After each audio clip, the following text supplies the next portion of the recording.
Now we're going to move to talk about a young girl whose name is Hallie Foley, who needs our help. We're talking about a heart for Hallie, and it's to do with a soccer legends match taking place at Dalymount Park this coming Saturday, June 23rd. It's a 3 p.m. kick-off, and it's a legends match against the Gardaí. The Guards have a team as well. We'll hear more about that in a moment. And we're joined now in studio by Mr. Eric Lalor. Eric, how are you, sir? I'm good, Jamie. Thanks for having us in. Eric, thank you so much for coming in. Eric, of course, is a huge Bohemians fan and is also one of the ambassadors for this game taking place for Hallie Foley. She was born with a congenital heart disease, and she had her first open heart surgery, would you believe it, just 3 weeks old. Much of her short life has been spent in a hospital, and she took a turn for the worse last year when her heart disease was compounded by vein stenosis, which causes a shortness of breath and chronic fatigue. And despite her attempts to get better, she hasn't been able to have a couple of double transplants, and her family have been told that they need to make some memories for Hallie for the future, which unfortunately doesn't sound too good. So this game being organised by Owen Heary, his sister Marion, and a number of other people: Mark Quigley, Jason Byrne, Glenn Crowe, Owen Heary, Tony Sheridan. A number of legends will be playing, and Eric, you're going to be involved as well. Yeah, I'm going to be involved in purely turn up and have some selfies taken at the game capacity, Jamie. My footballing days are long behind me, although Marion did say to me when I said, look, I'm a little bit long on the tooth, she said, compared to some of the legends that are turning up, I'm a toddler.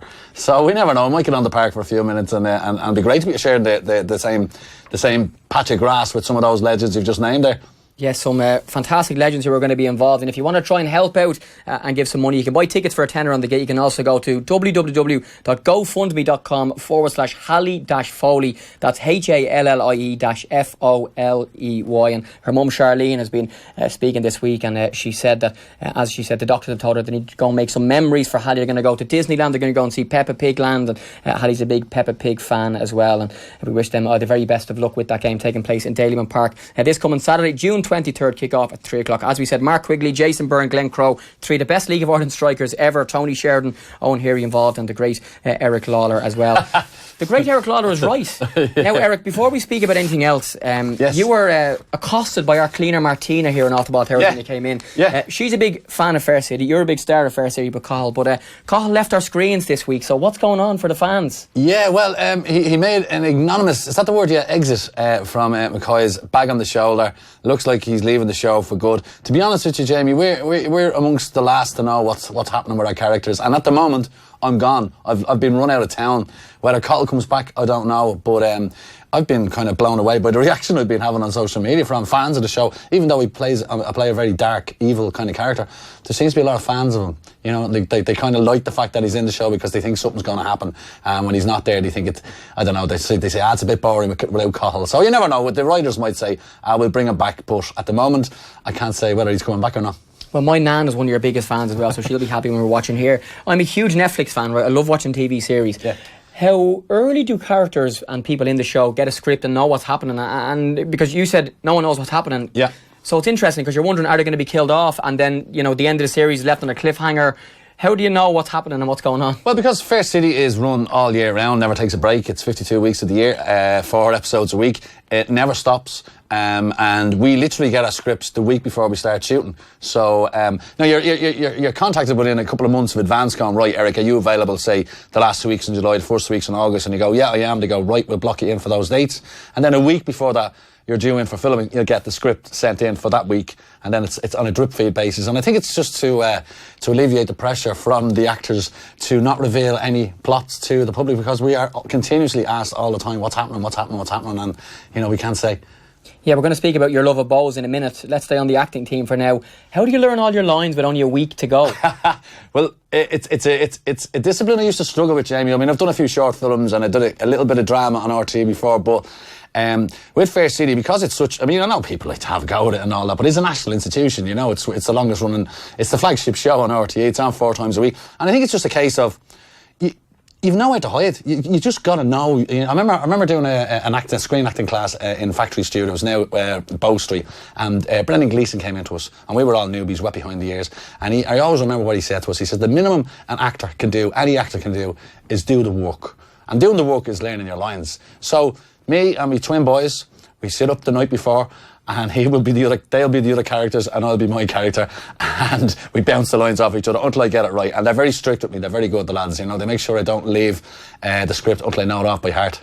So that's how I learn it. Now, speaking of very good, Eric, what have you made of your beloved bows this year? Do you know what, Jamie? It's been a struggle. We can't hide behind the fact, but I don't know what it is, but I'm loving it. I'm not loving the struggle, right? I'm not loving the struggle. I'm loving going back down to Dalymount. I'm loving watching them play. I'm loving the atmosphere. The crowds are up. There's a good vibe around the place. I think there's good people behind the scenes working, doing tremendous work. I think Keith Long is, I've been long championing him, on Twitter and all. Every time we get a good result, I'm going, how about that statue to Keith Long? I think he's done an incredible job over the last couple of years, with very, very little finances. And even though we're not getting the results, we're not scoring the goals, we are playing some really, really good football, really entertaining football. And we had an end product.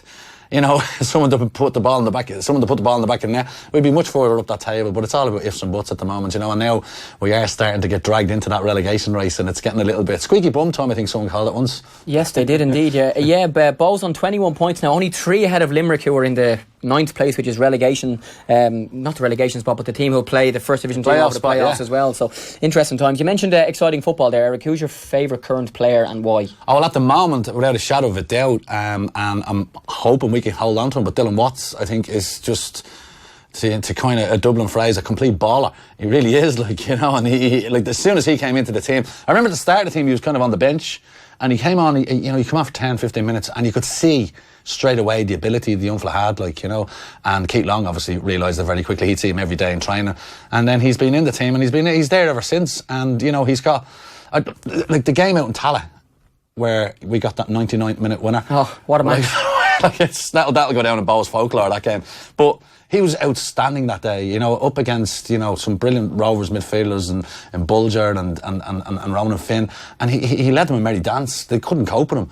And, we've had performance like that game after game from him. Sometimes he hasn't been great, and, typical Bowes faithful to get on his back and all that. And I'm like, what are you doing getting on his back, man? He's our best player. Don't be giving him an excuse to run out of the club. But as we all know, it's no secret that Leicester have let him go.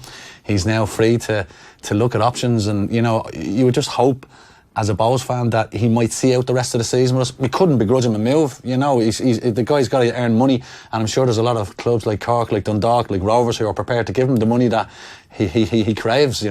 Yeah, it'd be interesting to see as well, as Eric says there, he's out of contract with Leicester now, and his loan with Bowes was to the end of this current part of the season, which expires next week. So it'll be interesting to see if he's loyal to Bowes or if he does go and get a move as well.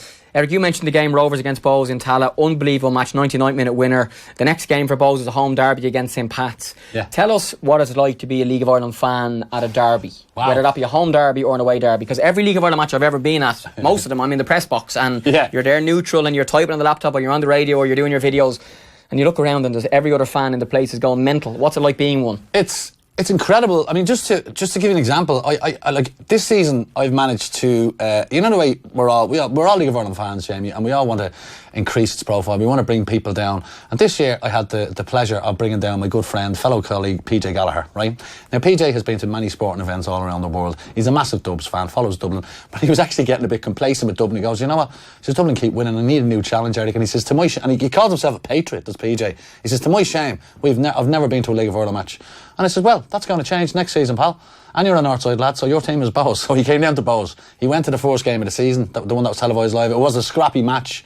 Bowes ended up winning 3-1. But he said to me, Eric, I've been to many sporting events all over the world, but he said that was one of the most amazing things I've ever experienced in terms of atmosphere, in terms of passion, and just raucousness, and he's addicted, he's hooked, and that's the way it is. Like you're in there, and it's that Friday night, it's under the lights, your team is there, you're playing against one of your deadliest rivals, and all you want to do is roar. I quite often come out of Dalymount or Richmond or Tala, hoarse, like voice gone. And I might have a gig the next night and I'm on stage going, hell yeah, Eric sounds very sexy tonight, but that's because I've been roaring my head off the night before. And there's nothing like being there. There's nothing like being at a live football match, you know what I mean? You can watch a Premier League. Look, I'm a Premier League fan myself, I follow Man United, but first and foremost, it's Bowes, and it will always be Bowes till I die.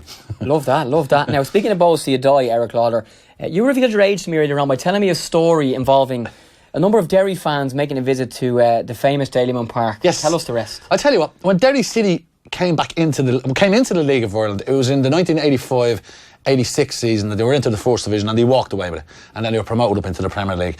And they had Alan Sunderland playing for them. Now, Alan Sunderland, now to all our younger viewers, if you go to YouTube and check out the FA Cup final from 1979, Arsenal against Manchester United, one of the classic FA Cup finals of all time. Arsenal winning 2-0. United came back to 2-2 with 5 minutes to go, and Alan Sunderland scored the winner for Arsenal to give them the cup 3-2. Alan Sunderland ended up at Derry City. He signed for Derry City. Derry City, when he came into the league, brought an army of fans with them. Now, I used to go down to Dalymount Park on a Sunday with my dad, and you'd be used to 1,000 maybe at the match, 1,500, the dark old days. And it used to be always over the halfway line where the old Connacht Street end was, freezing cold. Doesn't matter what temperature was like outside Dalymount, it was always freezing cold in Dalymount. and then one day we played Derry City, and we're going, I must check out this new Northern team. And they brought thousands with them. Now, I'm not joking. Maybe I'm joking. I was actually trying to Google the information. I couldn't find any historical match report and all, but I know Alan Sunderland played in the match, and there must have been at least 10,000 Derry fans at the match, because we were shocked, me and me dad, surrounded by Derry fans going, what the hell is happening here? And that's what they did. When they came into the league, they brought so much colour and passion to the league, and it was a great time. Yes, I'm Googling here as we speak. I'm going to try and find the answer first before the end of the podcast. Yeah. You've also got a story about a match with about 16 replays. And, in the current league, it's either, extra time and penalties or one replay. But back in the day, it was more. It was bizarre. It was an FAI Cup semi-final, Jamie, Bowes and Dundalk. And it was either 81 or 82. I can't 100% remember, because Bowes got beaten in 2 cup finals in a row. Broke my heart, 81 and 82. But I think it might have been the semi-final of 82. And we played Dundalk, and we played on neutral grounds. So it was either in Milltown, where Rovers used to play, or it was in Tulka Park, where Shelbourne play. And it was a draw the first match. Then you had another replay. Then you had another replay. Then you had another replay. So I went to the third replay, basically, Jamie. And it went to extra time because it was 1-1. And they couldn't separate them at that, so they played another 2 halves of extra time. That's what I remembered about it. I've never heard of that before. And then a young John Rayner playing for Bowes, who'd just come up through the youths or the under-21s or whatever. He was on the bench and he came on the last couple of minutes and he scored an absolute worldie for Bowes, stuck it in the top corner, and Tulka Park just went ballistic, absolutely ballistic. And I'll never forget that. And that's one of the memories I have as a child growing up, following the League of Ireland. And I also remember as well in the mid-70s going to Dalymount Park and Bowes were playing Newcastle United in the UEFA Cup, and just thousands. It was like the Derry match, except it was Geordies everywhere, and it was a 0-0 draw. But Bowes had a decent team in the 70s, Turlock O'Connor, and good players that went to England and all, Ashley Grimes, Jerry Daly and all that. But so my love for Bowes and the League of Ireland in general is well documented, and I wouldn't have it any other way. I remember a story of a weekend. You mentioned Newcastle coming to Dalymount. It was the weekend that Matt Doherty signed for Wolves from Bowes. Wolves and Newcastle both played Bowes over a week. Around this time a few years ago. And Newcastle arrived, and Wolves were, Mick McCarthy was the manager, and they refused to use the Bowes away dressing rooms because they're so small. Oh, really? And in Dalymount Park, there's a bar, right, where at half time they have a cup of tea and a bottle of beer for the sponsors, and Eric is often there, and I've been there, and whatever. And Newcastle and Wolves decided, no, this is not the bar, this is our dressing room. Wow. So they decided, we're not using your tiny dressing rooms, we're using your bar as the dressing rooms, and then we're going to use the dressing rooms for the physio and the showers. So all the sponsors were surrounded by naked men. Basically. That was an interesting half-time cup of tea for the president. Michael D. Higgins is a regular visitor as well. That would have been a sight for him indeed. Yeah. Now, one thing I love, Eric Lauder, about you is your sons are League of Ireland fans. Your dad brought you to your first League of Ireland game when you were 4 or 5. Yeah. And then you've done the same with your son. So talk us through your family history, because there's so many bar stoolers now who bring their 4 and 5-year-olds on a plane over to England, which is fine. Yeah. But they've never been inside a League of Ireland stadium. I know, yeah, and that breaks my heart. Now, don't get me wrong. I have twin boys, all right? His name is John, he's schizophrenic. No, I'm only joking. No, I've got twin boys, right? But one of them, Jamie, is football fanatic. The other fella's no interest in sport at all. So the one that's into the football, I've been bringing him down to Bowes since he could walk, really, like the same way my dad used to bring me. And he now plays for Bowes himself in the League of Ireland. He plays in the NDSL on the 16 team, but hopefully he might get looked at by the under-17. He's actually been called up to have they've had a look at him in the training, the under-17 League of Ireland squad, and he's doing quite well. He's captain of the under-16 team. He scored 8 goals this season, and he didn't score any goals last season, so he has come on in leaps and bounds, and he's a good kid, he's a good attitude, but as long as he's enjoying it, that's all I'm worried about, Jamie, But believe it or not, my dad's been a massive fan for, obviously, since before I was born, but he tells me that his uncle or his granduncle was a director or a board member of Bowes way back in the day.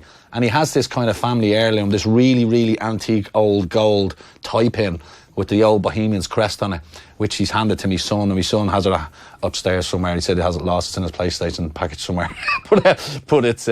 So we've a little bit of a family history with Bowes as well over the years, you know. So long may that continue, Jamie. I think Alex, the fellow I bring down, we've been bringing his own kids down. He is seriously hooked. He loves it. I mean, I've done the thing where I bring him to England. I brought him to Old Trafford a couple of times, and he's enjoyed it, but not half as much as he enjoys going out to Dalymount Park. You can't beat live football, as you said. Eric, you can't also beat the laugh. And finally, I wanted to ask you about being a stand-up comedian, right? And how you do it. I'm good pals with Dermot Whelan, one of your good pals. Dermot on Today FM, Dermot and Dave, absolute legend, lives in Hoth where I live, and as funny privately with his mates as he is, whether he's on telly or the radio or on stage.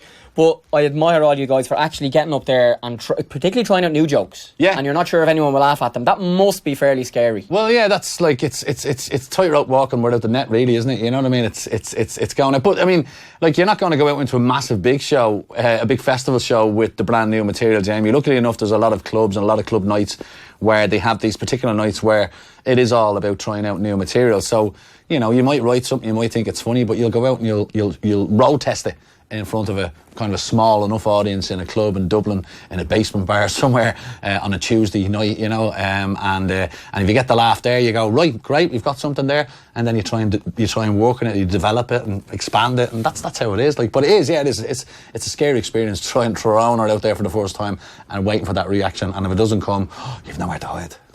And if it does come, what's the buzz like? And I compare it to recently went to see Coldplay in Croke Park, and every single person there knows every word, loves them so much. And I'm sure it's the same as a comedian. If you hit a punchline, you tell a joke, or you do a scenario, and the whole place is falling around laughing, that has to be cool. It's, you know, a lot of comedians liken it to a drug, and it is like that. Like, I mean, acting is great. I do a bit of acting, as you know. You mentioned the Fair City thing, and that's a great thing to do. But with stand-up, the reaction is instant. The validation is instant. So you're doing your joke, you make people laugh, and there's no better job in the world, Jamie, than coming off stage, having done half an hour, 40 minutes, and people have been laughing, and you're sending people home happy. What a great job that is, like, you know, and getting paid for it.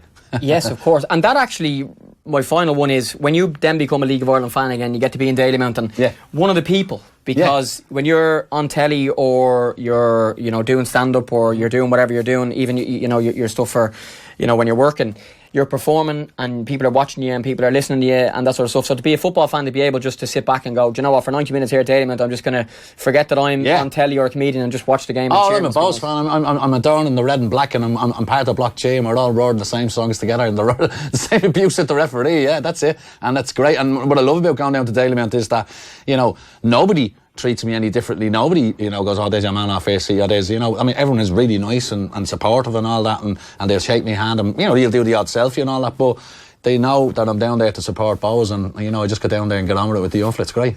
Cork or Dundalk for the title? I have to say Dundalk.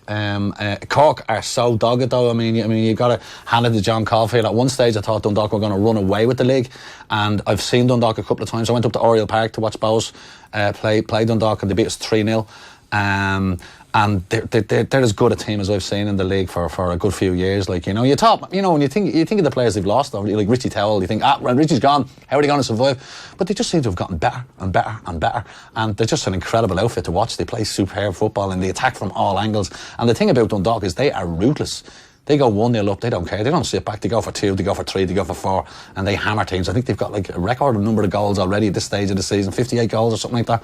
And to me, I mean, it's interesting. The first game back after the break is Cork and Dundalk, isn't it? Sure is. In Oriel. Yes. And that's going to be on the box, and I would encourage everyone to tune into that, because I think you're going to see a high-class game of football there. Well, I hope you encourage everyone to Sky Plus that and go to Dalymount to watch Bows and Pats. Oh, Bows and Pats, of course, yeah. Well, if you can't make it to Dalymount, get up there.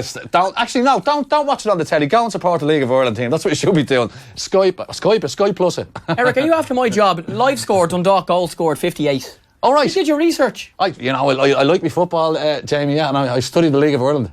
Eric Lalor is here as well. We must finally remind everybody why we're speaking. Eric is here to tell us about the soccer legends aiming to score for Hallie. Young Hallie Foley. She was born with a heart disease, and she had her first open heart surgery age just 3 weeks old, and her mum Charlene, and also Marion Heary, who's Owen Heary's brother, organising a charity match. Owen Heary's sister. Owen Heary's sister. That's Owen Heary's brother. And she might be. This press release says Marion's brother, Shelburne manager Owen Heary. So I've mixed it up. Yeah. So well, I'm listen, sorry. Marion could be whatever she wants to be, Jamie, in this age. She can.